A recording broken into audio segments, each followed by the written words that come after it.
सच्चिदानन्दरूपाय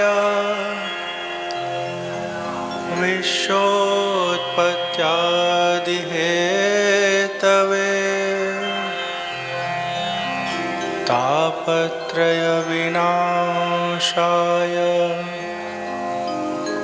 श्रीकृष्णाय वयं नुमः।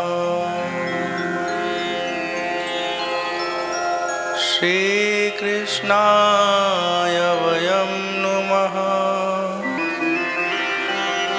श्रीकृष्णाय वयं नुमः। गोकर्ण जी साधन बताते हैं। हे पिताश्री, देहात्म का विवेक करिए। हमारे शरीर के भीतर एक तो हम आत्म स्वरूप हैं और दूसरा ये जो देह है ना, हाड़ मांस रुधिर, ये जड़ है। ये कभी स्थिर नहीं रहेगा। कब हमारे से अलग हो जाए, हमसे इसका संधि विच्छेद हो जाए, साथ छूट जाए, नहीं मालूम। इसलिए देह में नहीं फंसना है, अपने आत्म स्वरूप को जानना है, समझना है, जो नित्य है, निर्विकार है, अनादि है, अजन्मा है, सच्चिदानंद स्वरूप है। ऐसा विचार करके अपने आत्मा को देखना है, जानना है, समझना है और हर पल भगवान के भजन में खुद को लगाए रखना है, सुमिरन करना है परमात्मा के नाम का। इस प्रकार पुत्र की वाणी सुन करके आत्मदेव ने तत्काल ही घर छोड़ दिया, वन की यात्रा पर निकल गए। यद्यपि उनकी आयु बहुत हो गई थी, 60 वर्ष की हो चुकी थी आत्मदेव जी की आयु, लेकिन वन में रह करके नियमनिष्ठ होकर के भगवान की भक्ति करते हैं, साधना करते हैं, उपासना करते हैं और परमात्मा को प्राप्त कर लेते हैं। बोलिए श्री कृष्ण चंद्र भगवान की जय। सीखिए कि जीवन में जो नहीं लिखा है वो हमको नहीं मिलने वाला है, इसलिए बहुत परेशान नहीं होना है। जो भगवान दे उसमें आनंदित रहिए। आप दुनिया में किसी के लिए कुछ भी कर दीजिए, कोई आपका नहीं होने वाला है।